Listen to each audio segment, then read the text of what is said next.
Part 7, Miranda. I forgot that I might see so many beautiful things. I forgot that I might need to find out what life could bring. And Dane, some beautiful things. Camp lies. My parents got divorced the summer before ninth grade. My father was with someone else right away. In fact, though my mother never said so, I think that was the reason they divorced.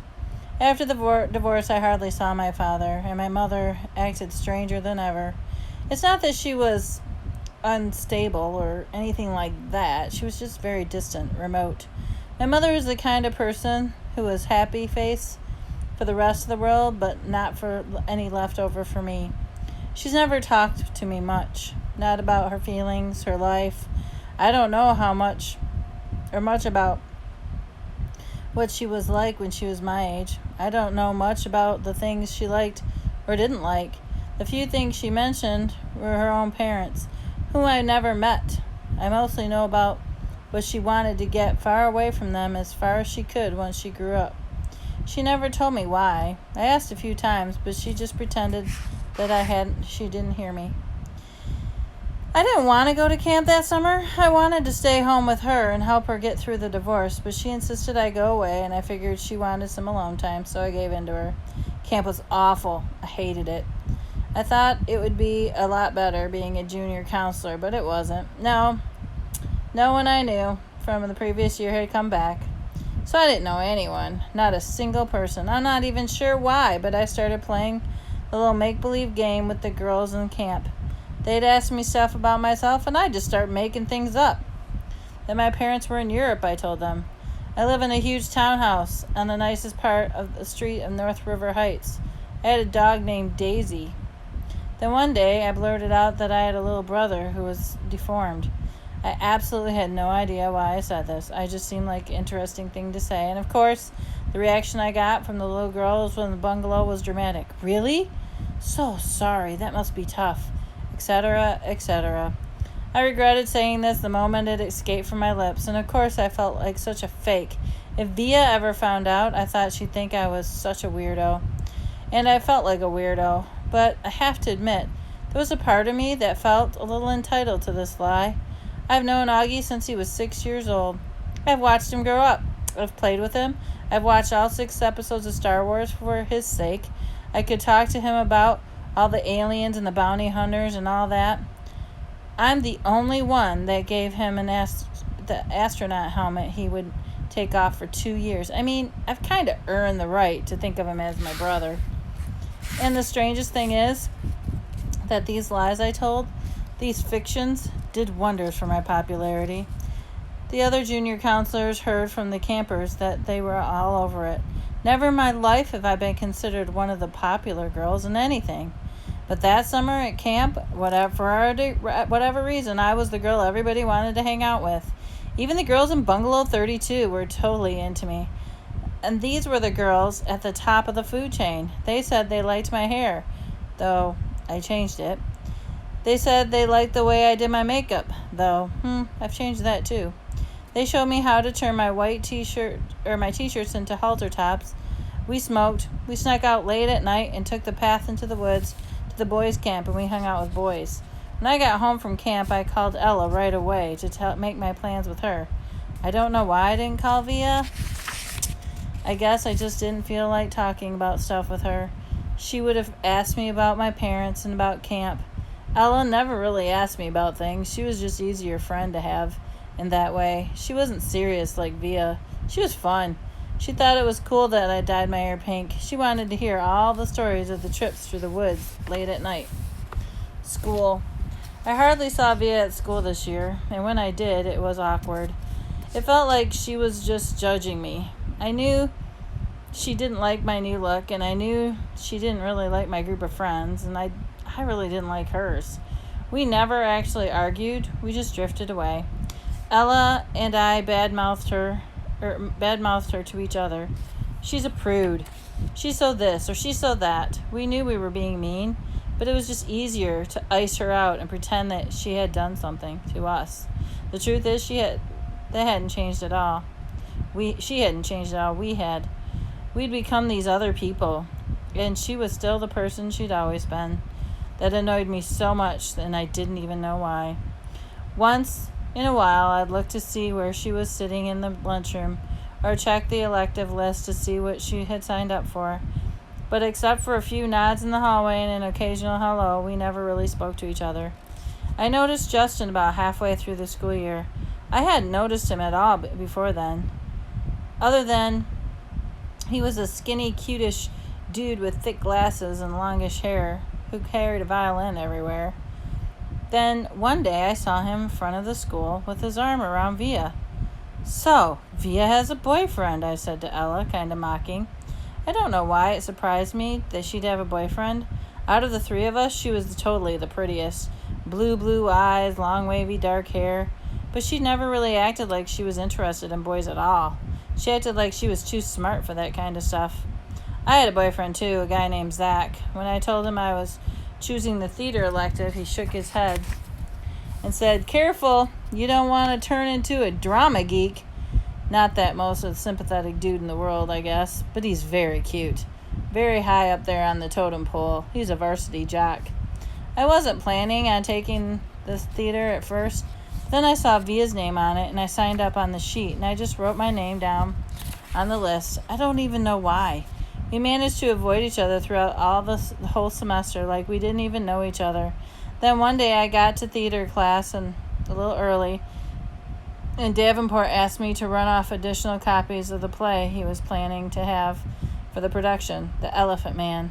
I heard about it, but I really didn't know what it was about. I started skimming through the pages, and it was about waiting at the Xerox machine. It was about a man who lived more than 100 years ago named James Merrick, who was terribly deformed. "We can't do this play, Mr. D," I told him. When I got back to class, I told him why. My little brother had a birth defect and had his deformed face, and this play would hit too close to home. He seemed annoyed and a little unsympathetic, but I kind of said that my parents would have a real issue if the school doing a play like that. So anyway, he ended up switching to our town. I think I went for the role for Emily Gibbs because I knew Via was going for it too. It never occurred to me that I'd beat her for the role. What I miss most. One of the things I miss most about Via's friendship is her family. Gosh, I love her mom and dad. They were always so welcoming and nice to me, and I knew they loved their kids more than anything. I always felt safe with them, safer with them than anywhere else in the world. How pathetic that I felt in someone else's house than my own, right? And of course, I loved Augie. I was never afraid of him. Even when I was little, I had friends that couldn't believe I'd ever go over to Via's house. "His face creeps me out," they'd say. "You're stupid," I tell them. "Augie's face isn't so bad once you get used to it." I called Via's house once to say hello to Augie. Maybe part of me was hoping Via would answer too. I don't know. "Hey, Major Tom," I said, using my nickname for him. "Miranda!" he shouted, so happy to hear my voice. It actually kind of took me by surprise. "I'm going to a regular school now," he told me excitedly. "Really? Wow," I said, totally shocked. I guess I never thought he'd go to a regular school. His parents have always been so protective of him. I guess I thought he'd always be that little kid with the astronaut helmet I gave him.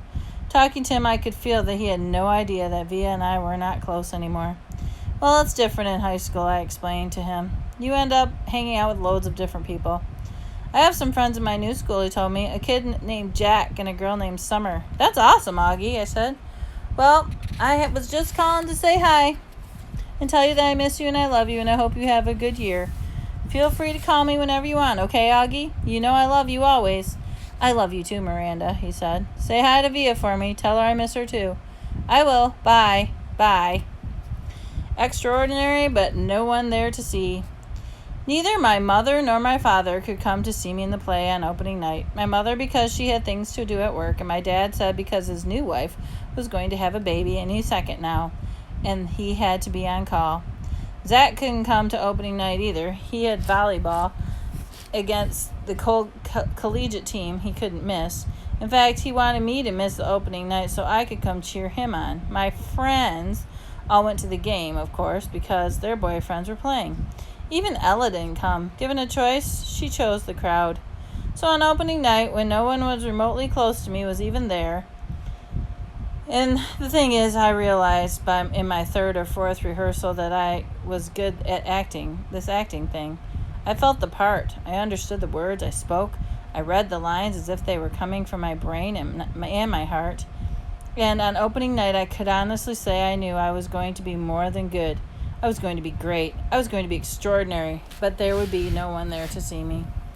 We were all backstage, nervously running through our lines in our heads, and I peeked through the curtain at the people that they were taking their seats in the auditorium. And that's when I saw Augie. I saw him walking down the aisle with Isabel and Nate. I took 3 seats in the front row, fifth row, near the middle. Augie was wearing a bow tie, looking around excitedly. He had grown up a bit since the last time I'd seen him, almost a year ago. His hair was shorter, and he was wearing some kind of hearing aids now. His face hadn't changed a bit. Davenport was running through some last-minute changes with a set to decorate, and I saw Justin pacing off the stage, left, mumbling his lines nervously. "Mr. Davenport," I said, surprising myself as I spoke. "I'm sorry, but I can't do tonight." Davenport turned around slowly. "What?" "I'm sorry. Are you kidding?" I muttered, looking down. "I don't feel well at all. I'm sorry. I feel like I'm going to throw up." It was a lie. "It's just so last minute. It's last minute jitters." "No, I can't do it, I'm telling you." Davenport looked furious. "Miranda, this is outrageous." "I'm sorry." Davenport took a deep breath, like he was trying to restrain himself. To be truthful, I thought he looked like he was going to explode. His forehead turned bright pink. "Miranda, this is absolutely inaccessible. Now go take a few deep breaths and..." "I'm not going on," I said loudly. The actress in me came out, tears came to my eyes fairly easily. "Fine," he screamed, not looking at me. Then he turned around to a kid named David, who was the set decorator. "Go find Olivia in the lighting booth. Tell her she's filling in for Miranda tonight." "What?" said David, who wasn't too swift. "Go!" shouted Davenport, his face. "Now!" The other kids had caught on to what was happening and gathered around. "What's going on?" said Justin.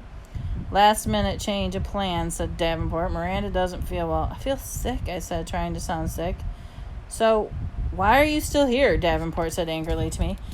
"Stop talking, take off your costume, and give it to Olivia, okay? Come on, everybody, let's go, go, go." I ran backstage to the dressing room quickly as I could, started peeling off my costume. 2 seconds later, there was a knock on the door. Via's half opened the door. "What's going on?" she said. "Hurry up and put it on," I answered, handing the dress shirt. "You're sick?" "Yeah, hurry up." Via took the stunned look off her t-shirt. This looking stunned took off her t-shirt, her jeans, and pulled down the long dress over her head. I pulled it down over her, and she tipped the back. Luckily, Emily Webb didn't go on until 10 minutes into the play, so the girl handling the hair and makeup had time to put Via's hair up and twist it in the dew and put makeup on her. I'd never seen Via with a lot of makeup. She looked like a model. "I'm not even sure I'll remember my lines," Via said, looking at herself in the mirror. Your lines? You'll be great," I said. She looked at me in the mirror. "Why are you doing this, Miranda?" "Olivia." It was Davenport. Hush shouting from the door. "Olivia! Olivia! You're on in 2 minutes. It's now or never."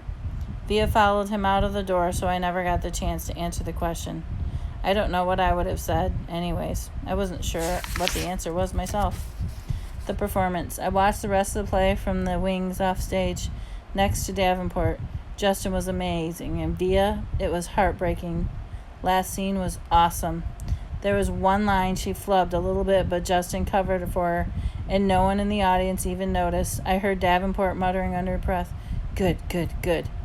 And he was more nervous than all of the students put together. The actors had set their decorations in the lighting team, and the guy handling the curtains, Davenport, was a wreck, frankly. The only time I ever felt regret, if you could even call it that, was at the end of the play when everyone went for their curtain calls. Via and Justin were the last actors walk on the stage, and the audience rose to their feet, and they took their bow. I had to admit, it was a little bittersweet for me. But just a few minutes later, I saw Nate and Isabel and Augie make their way backstage, and they all seemed so happy. Everyone was congratulating the actors, patting them on the back. It was that crazy backstage theater mayhem where sweaty actors stand euphoric while people come and worship them for a few seconds. In that crush of people, I noticed Augie looking kind of lost. I cut through the crowd and I ran to him and I said, "Hey!" I said, "Major Tom," after the show. I can't say why I was so happy to see August after so long, or how good it felt when he hugged me. "I can't believe how big you've gotten," I told him. "I thought you were going to be in the play," he said. "I wasn't up to it," I said. "But Via was great, don't you think?" He nodded. 2 seconds later, Isabel found us. "Miranda," she said happily, giving me a kiss on the cheek. And then to August, "Don't you ever disappear like that again." "You're the one who disappeared," Augie answered back. "How are you feeling?" Isabel said to me. "Via told me you were sick." "Oh, I'm much better," I answered. "Is your mom here?" said Isabel. "No, she at work and stuff, and actually it's not a big deal for me," I said truthfully. "We have 2 more shows anyways, though I don't think I'll be as good as Emily as Via was tonight." Nick came over, and we had basically the same exact conversation. Then Isabel said, "Look, we're going to have late-night dinner to celebrate the show. Are you feeling up to joining us? We'd love to have you." "Oh, no," I started to say. "Please," said Augie. "I should go home," I said. "We insist," said Nate. By now, Via and Justin had come over with Justin's mom, and Via put her arm around me. "You're definitely coming," she said, smiling her old smile at me. They started leading me out of the crowd, and I have to admit, for the first time in a very, very long time, I felt absolutely happy.